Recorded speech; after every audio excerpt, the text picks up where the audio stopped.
Welcome to another episode of the Political Napalm here on YouTube. Today we are going to revisit a common theme that we often see with Trump, the people Trump hires, the people that Trump considers in his orbit, when they wind up finding something that doesn't go along with Trump's quite distorted view of reality. What happens to them, what the Trump media machine winds up doing. And I'm sure we're going to see a response from him very soon on this. So, a recent news item that has been getting sent around the news circuit for the past 3 or 4 days is that back during late 2020, post election, between election and, of course, the infamous January 26th, Trump had hired a firm to do research into whether or not his election with stolen claims were true or not. The firm, called the Berkely Research Group, investigated it and reported back to Trump and said, "Your claims aren't working out. We have left no stone unturned. We've looked into everything. We've looked into dead voters. We've looked into the machines. We've looked into the signatures and things like that. Things happened, yes. There are some minor things that may have gone against voting laws in that area. We saw that with one of the victories that Trump got in the courts in Pennsylvania. But we could not find anything that would substantially change the election." So they said some things happened. They didn't say it was perfect.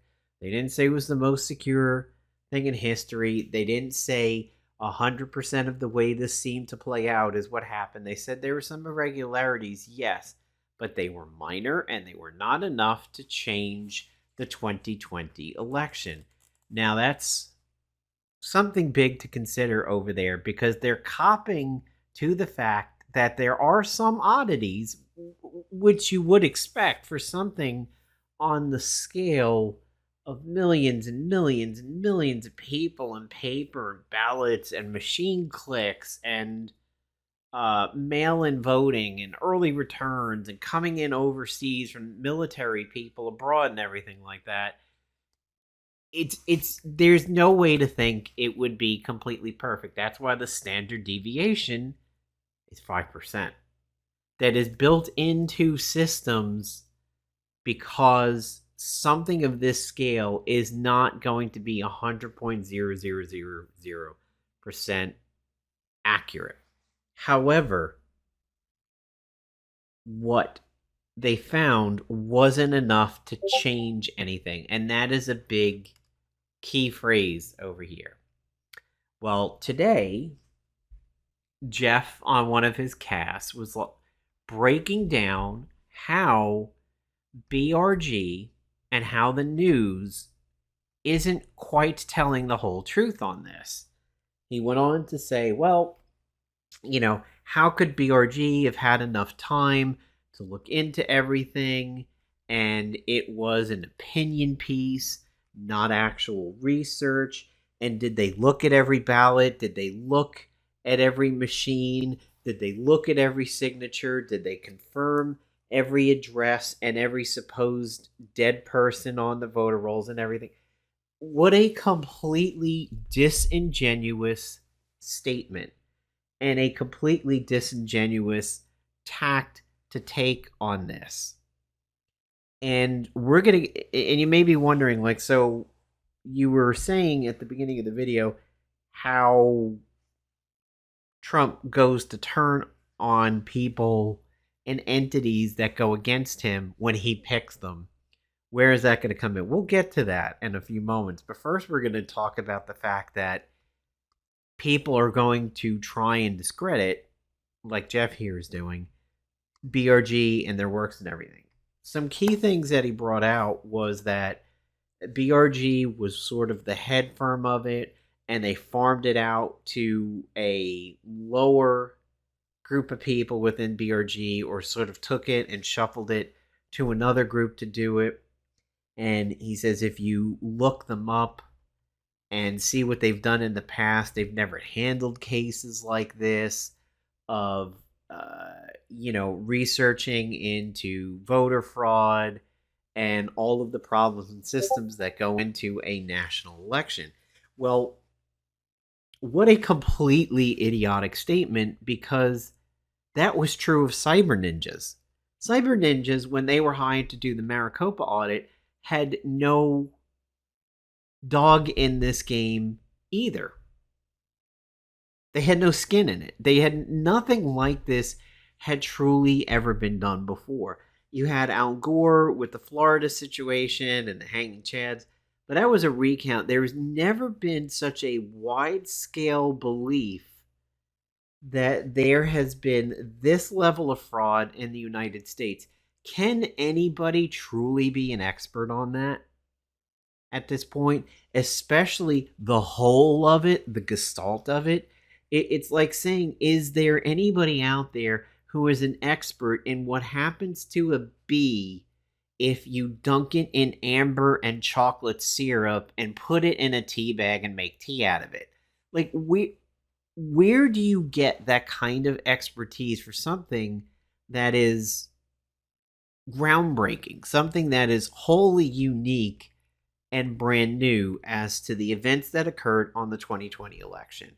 Yes, there has been, we've known people on the left that have said, oh, 2016 was not a valid election and it was stolen from Hillary.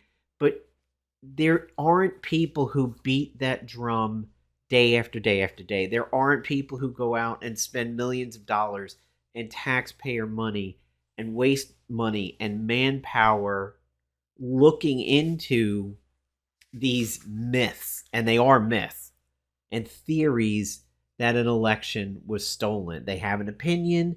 They could tweet it out. They could Facebook it. They can Instagram it. They can TikTok it. They can do whatever they want. But it is not on the scale in which we saw in 2020. So who truly is an expert on all of it? You may have people that are experts on portions of it, like cyber ninjas might be good with cybersecurity. So the electronic portions of that, cyber ninjas and Doug may have had something that they could do and offer in that. But who overall is great at the gestalt of auditing elections? It doesn't exist. Another point here is when you are in college or you are in high school and you do a research report, and you go to the library and you research things for your report.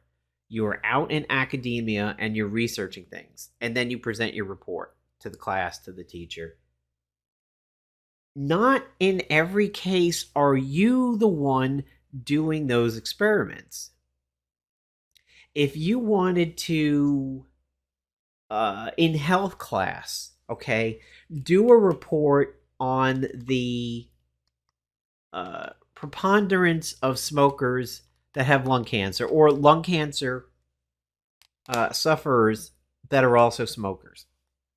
You're not going to go out and make people smoke and then measure whether or not they get lung cancer. You're going to rely on established research papers that have done the experiments, have done the fact finding. You're going to use their data and you're going to put it in a report. So to sit there and say that Berkely Research Group is going to Jehovah's Witness their way around the United States and do this canvassing and get access to voter signatures, which is illegal for them to do. They would not be able to do that unless it was an official investigation. It's just such a stupid statement to make that, like, well, they didn't do it themselves. How could they have? They didn't have the time. They didn't have the expertise, blah, blah, blah. Well, cyber ninjas clearly didn't have the expertise either. That was one of the slams on cyber ninjas that was brought up right from the beginning. So there's that. Why is it okay for cyber ninjas not to have any real expertise in this, especially the whole of the audit that they were doing? And that's okay. But Berkely Research Group, no, let's slam them as not having a skill set and say that their work is invalid.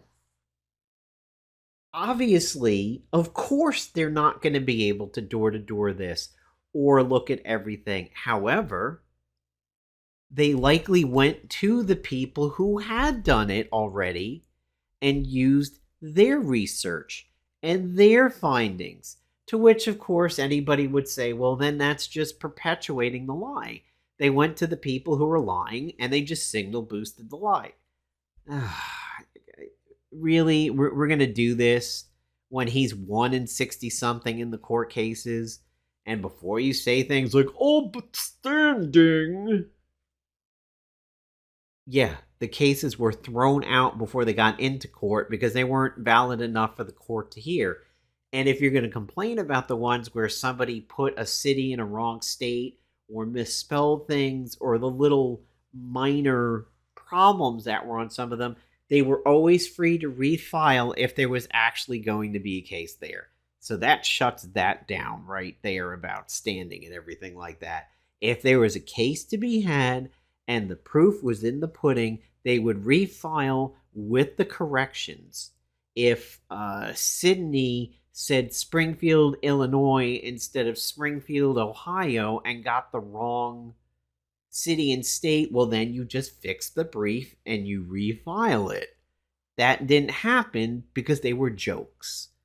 I mean, for God's sakes, one of the companies that he hired at the time was a little one-man shop out of a podunk strip mall kind of office out of Vegas. I mean, you can't make this stuff up. The person was basically working out of a closet and was brand new to law. This is like a John Grisham book over here.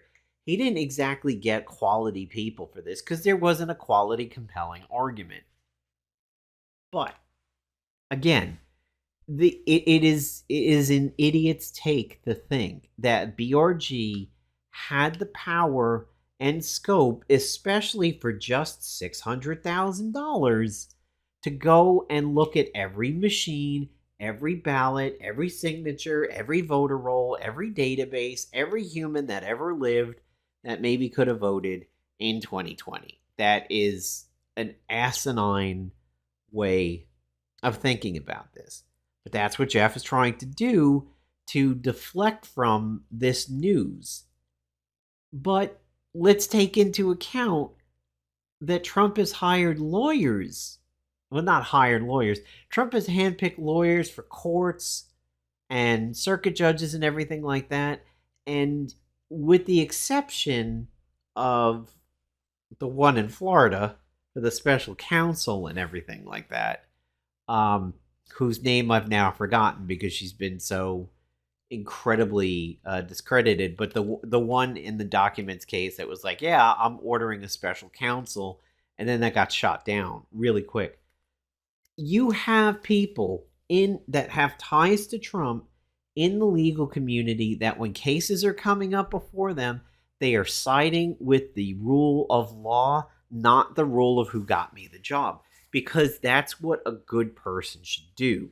They should follow reality, not follow an attempted mob boss. I'm a former New Yorker. We know mob bosses when we see them.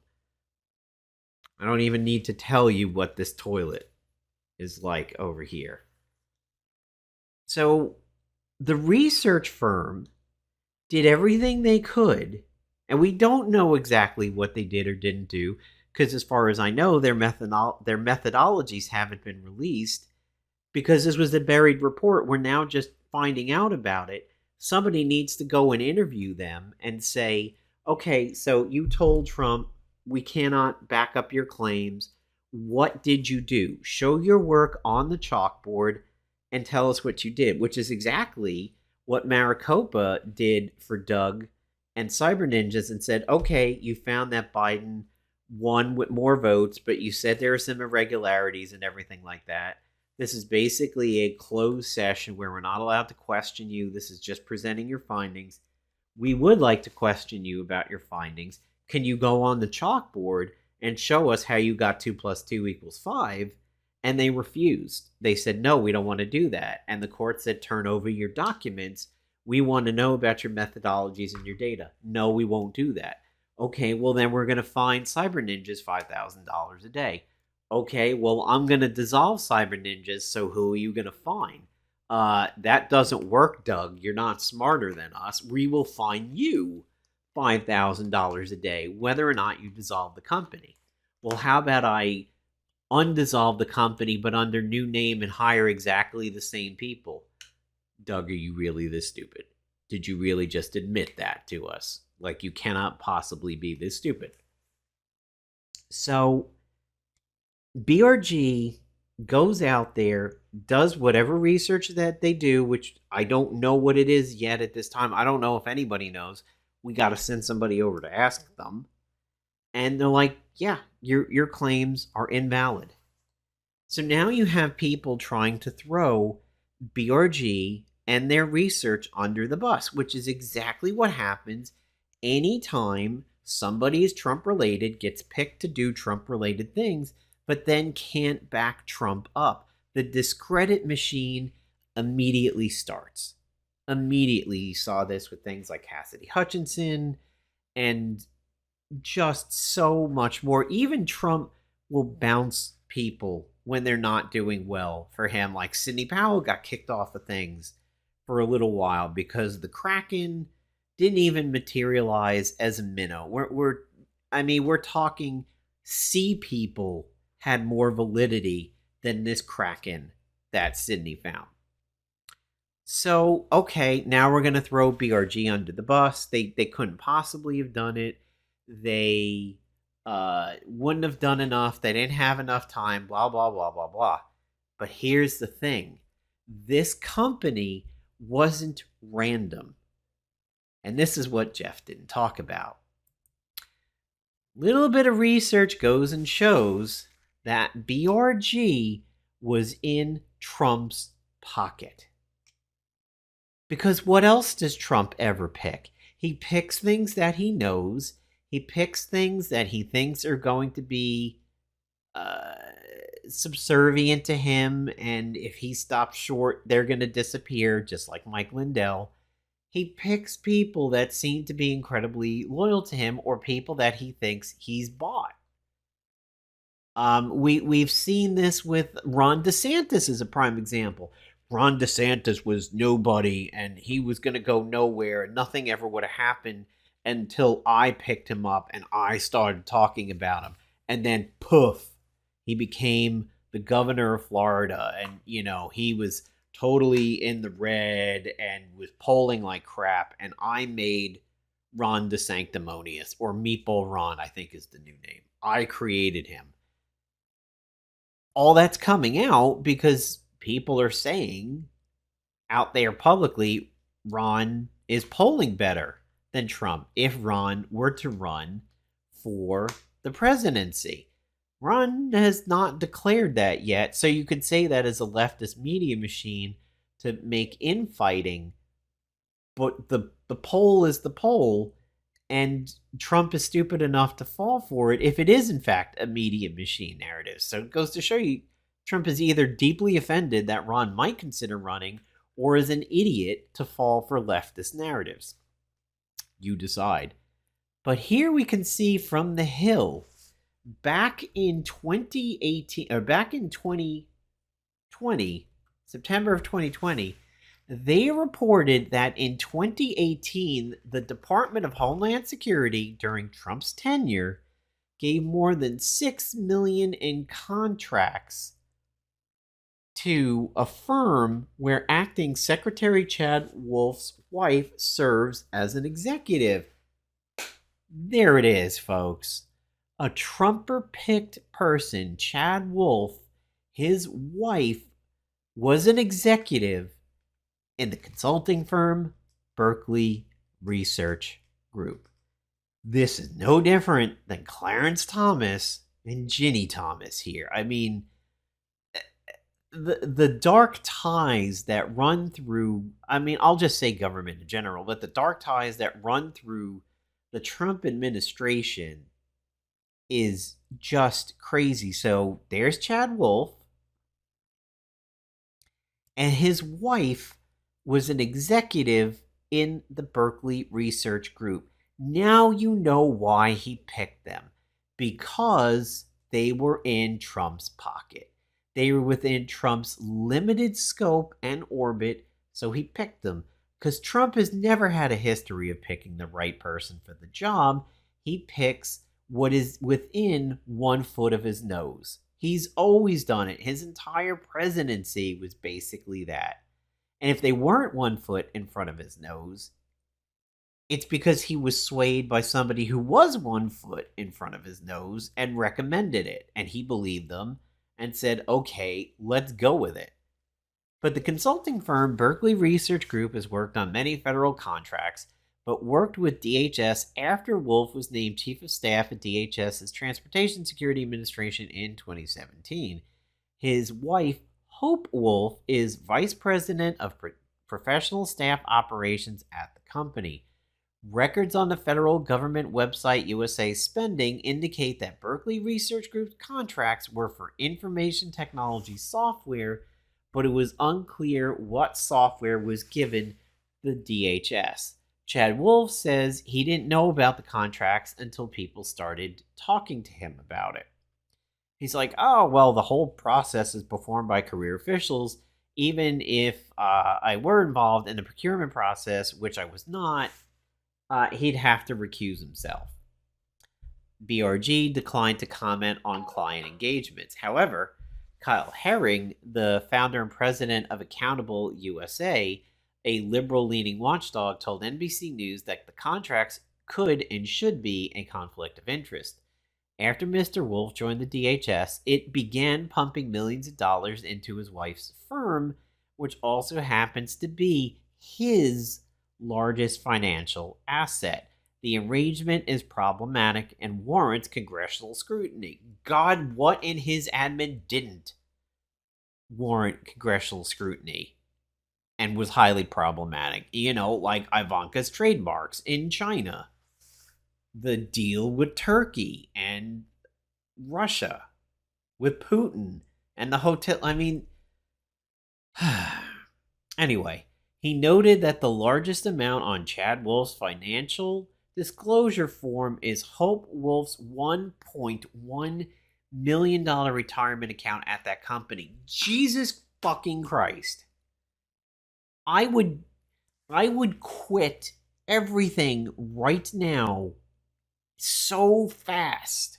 You couldn't even blink. I would be incredibly gone from every working thing if there was $1.1 million in my retirement somewhere. I mean, I can't even begin to think of what I would do for that money and the amount of time that I may have left on this planet. The thing that somebody's still working with 1.1 million, and then it's on the spouse's financial disclosure form. That's just ridiculous. So there is the dark secret about BRG that you cannot unring the bell of. You can try and discredit them all you want. You can try and say they didn't do a good enough job, they couldn't have, they didn't have the means to, they have no experience in it, they don't have skill in it. You can throw them under the bus as much as you want, but in the end, you come up to a two-way dead end. The left fork is a dead end, and the right fork is the dead end. They either A, were just a random company that he picked, and they didn't come up with the narrative that he was hoping to push, but maybe they didn't do it right, blah, blah, blah. Or Trump once again picked a dope and loser. Just like the lawyers that go to court for him and cannot do a blessed thing for him, and then he turns on them and basically says they're stupid idiots.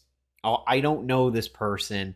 That's a stupid idiot. Well, here's 7 pictures showing you guys together. I mean, there's going to be a post, I'm sure, on Truth Social where he attacks BRG and he attacks this narrative and say the mainstream media is saying that I should have known that I lost and blah blah blah. We didn't believe that research group. We didn't think they did a good enough job. I'm sure it's going to happen, but the point is they were a pocket entity for him. So who's to blame if you picked an unskilled group to do this? And that wrecks the narrative that is trying to go around now to discredit BRG. He picked them. And if he didn't like their results, then why didn't he pick another firm to step in and do it? If there truly was that proof out there that the election could have gone a different way if it wasn't for malfeasance and cheating and corruption and everything, if the proof is ironclad, the proof is in the pudding, we just got to get it out there, then why not get a group that can go out and find it and not being a dope and idiot like BRG did? It's because the proof doesn't exist. That's why. BRG couldn't find it because it doesn't exist, and they were a hand-picked pocket Trump entity. So, either it isn't out there to find, or Trump keeps picking people too stupid to get it done. That's the only way you get through this. That is the only 2 choices in reality. Personally, at times, it's a bit of both. He does pick stupid idiots that can't get anything done. However, at the end of the day, all roads lead to the fact that it isn't out there, and it isn't out there to the scale that would have changed the 2020 election. Thanks, everybody. Political Napalm signing off. I will see you next time.